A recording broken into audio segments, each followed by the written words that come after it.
Kung muadto kita sa Birhen sa Simala, na ay daghan nga makaigsunan nato mangadto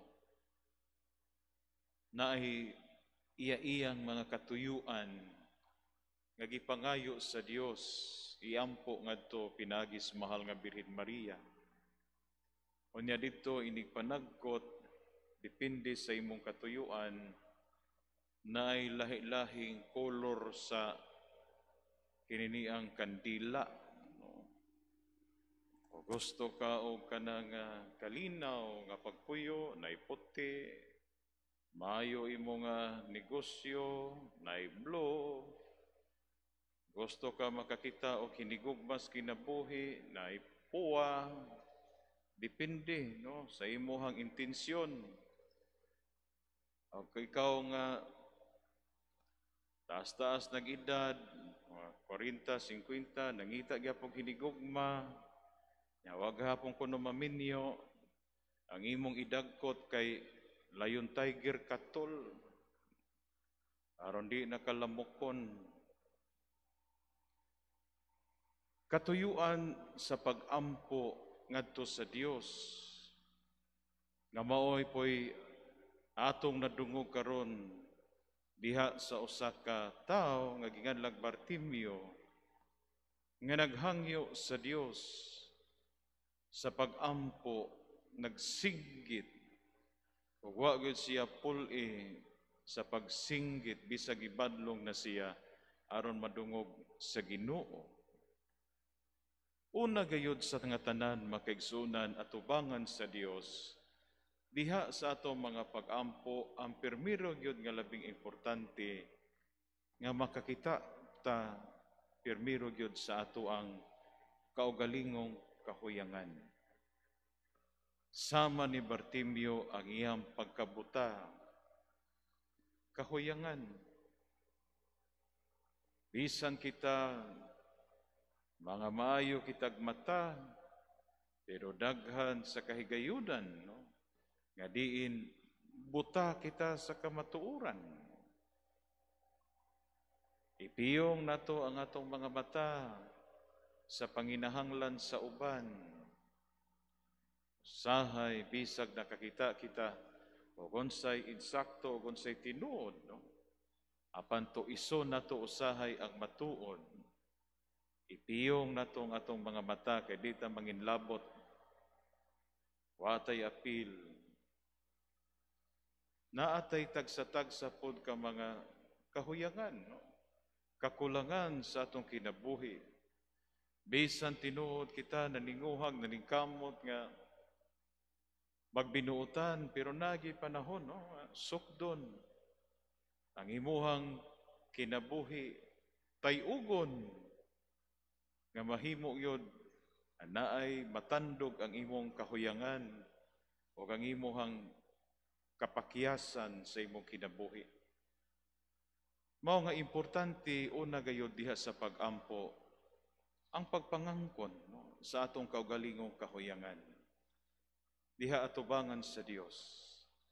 Ang ikaduha nga labing importante diha sa maong panginlabang ato sa Dios mao ang pagpakiluoy. Nga hibaw kita ang tinubdan sa grasya ang Dios. Kita nga dia nanginlaba, nangamuyo ngadto kaniya, nga haluy-an kita o hatagan sa ato mga pangamuyo. Usas mga labi kayong kining mahitabo kanato sa panahon nga kanabitaw naninguhag kita nga mausab sa atong kinabuhi niya. Ang uban sa diha nga mabalik na tugbuhat ang sala, mabugnaw ta. Dili na hinuon musimba, di na muampo, magpalayo na hinuon. Sayop ka na nga pamaagi, Nga diha sa panahon nga diin kita napukan na pod sa atong sala o sa atong pagkamasalaypon, mao ang panahon na nga mas maninguha ta nga dili gyud mo biya, no? Mas mapaduol pag yun ta sa Dios. Tungod kay nangayo kita sa grasya niya. Ang uban kay human, maura gihapon akong kinabuhi. Di na mahinuon mo anhis simbahan, magpalayo. No? Sayop ka na. Sa panahon nga diin, mapuka na pod kita sa atong kalapasan, mas mo ng panahon na nga mas mapaduol kita sa Dios.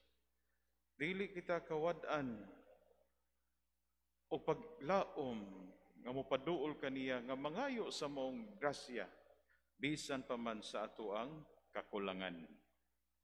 O ang ikatulo nga labing importante sa atubangan sa Dios sa atong pag-ampo makaigsunan mo kini nga naa kitay perseverance. Dili kita kawadan og paglaom nga ang tanan natong mga pag-ampo o pangamuyo sa Dios, dunggon gyud na sa Ginoo ihatag sa insaktong panahon, dili sa ato ang panahon o dili sa imuhang kagustuhan, kundi iyaha sa Dios.